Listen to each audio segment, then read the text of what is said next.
Hi folks, you ready for part 2 of the updates? So part 1 was the entire collection. Part 2 is the changes that have happened since September.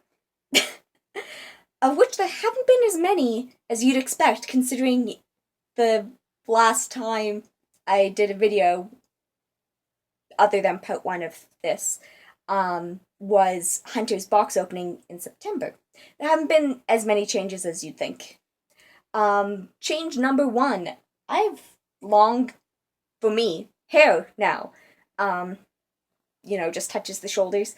But it is the longest I've had since I cut off my own pigtails. And that always sounds really dramatic and like rebellious, like I cut off my own pigtails. It's not. It wasn't rebellious at all. It was me just wanting to change some stuff. And I ended up getting my hair cut super short after that because I'd cut unevenly, as kids do. And then I liked the short hair so much, I just kept it. But I'm trying something new. I'm growing it out. Flip, flip, flip, flip, flip. So, yes. You will probably slowly see my hair and that ponytail grow ever so slightly longer. In chronological order, the doll updates, starting back in September, actually. Back in September, I won a giveaway on Tumblr from a BGD aesthetics shop called Dangerous Aesthetics. It's by Dangercraft, and I'll actually put a link to their shop in the description because I was super impressed with what I got. When I won the giveaway, there was only one thing that came to mind. I didn't want a face up. I wanted Cassie's hands done. But Cassie's hands are complicated. They are a circuitry pattern with the gloves covering them. And one of the hands is kind of partially curled like this. So I asked Dangercraft if they'd be willing to try it. And they were, and they did an amazing, amazing job. I got them in October, but October wasn't good for me. There was a whole bunch of stuff going on. It was more than a bit of a mess, so I never ended up uploading the box opening. So, without further ado, Cassie's amazing, amazing hands. They're so perfect. There's hand number 1, and you can see they're glossy. And the circuitry print is super intricate. And there's her black glove. And the black glove is more matte, which is ideal because, obviously it wouldn't be as shiny as the actual circuitry. And then the hand that I thought would cause a lot of difficulty is this one. Ooh, look at that. Oh, so cool, so cool, so cool. Oh my gosh. So those are Cassie's hands, and they work perfectly. They are so awesome. Let's keep going in the chronological order. Doll update number 2. Horu. I guess back in November-ish, December-ish, Horu started sharing more of her story with me. And more kind of the little interesting facts that make one-shots and that sort of thing so much fun. I learned a bit about her backstory, and I probably will mention that another time. But that led to a wig change. Whoop.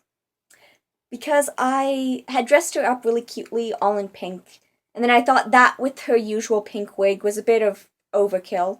So I put a purple wig on, and I really liked how that looked.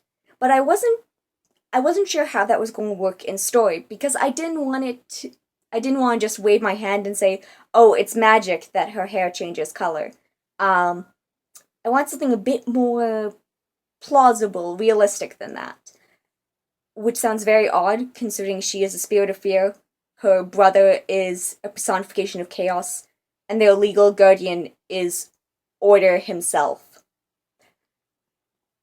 so realistic obviously does not figure into that. It's very fantasy. But still, I wanted to have something other than magic to explain her hair. And this is what I came up with. Do you know the old wives' tale that if you get frightened badly enough, that your hair will turn white from shock? That's precisely what happened to Horu when she became a spirit of fear. Her hair went white with fright. To color it pink and purple, which she likes to do on occasion, she uses the powder dye, kind of like the chalk powder stuff, and she just rubs it in there. So that's why her hair is either white or pastels, because she's actually rubbing in the dye herself. And there's been more changes with her, some more information has come to light. But that's the most visible change for her. And now, the one who's had the most changes and caused me no end of grief, Ghost. This, I guess, happened in January.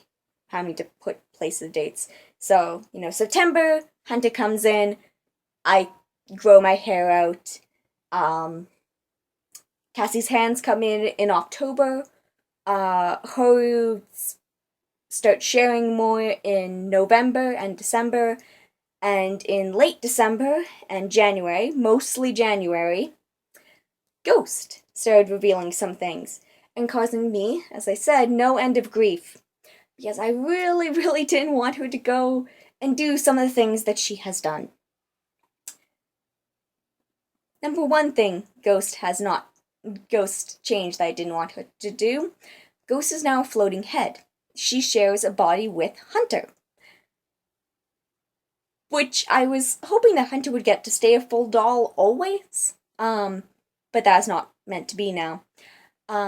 So Ghost is on Hunter's body, which I much prefer the proportions of it to her default body, and the posing's really nice, and the hands are magnetic, so doing clothing swaps is a cinch.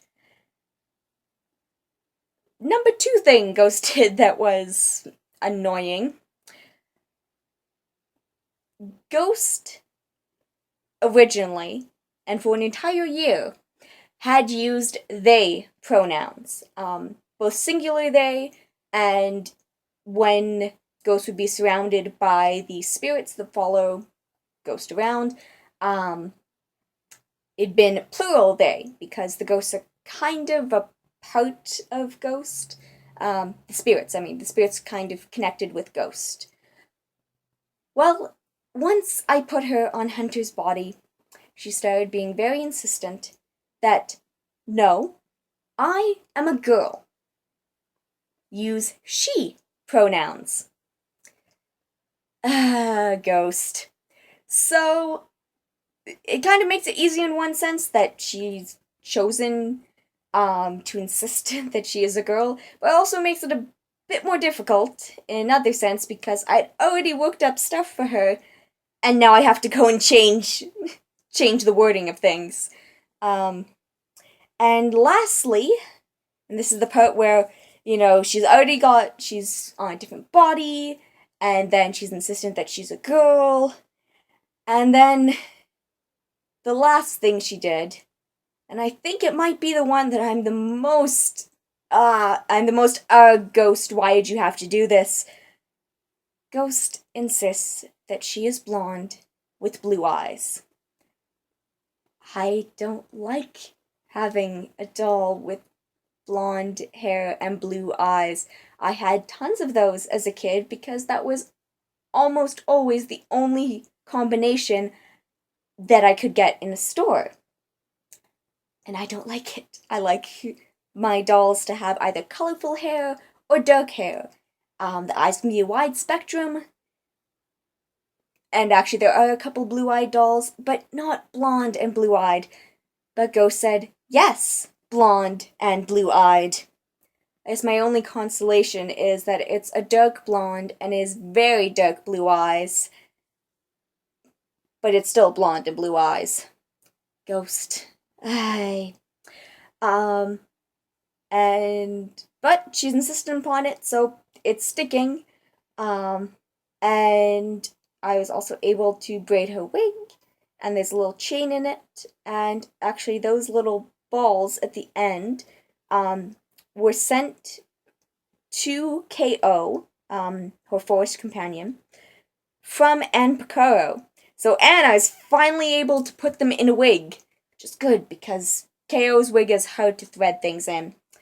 This wig, on the other hand, is very easy to thread things in. So there's probably going to be a lot more stuff going on in her wig in the months to come. And that's everything, and boy, this was not a fast update at all, was it? Yep, but I missed you all, and I'm really looking forward to catching up with everyone, and bye!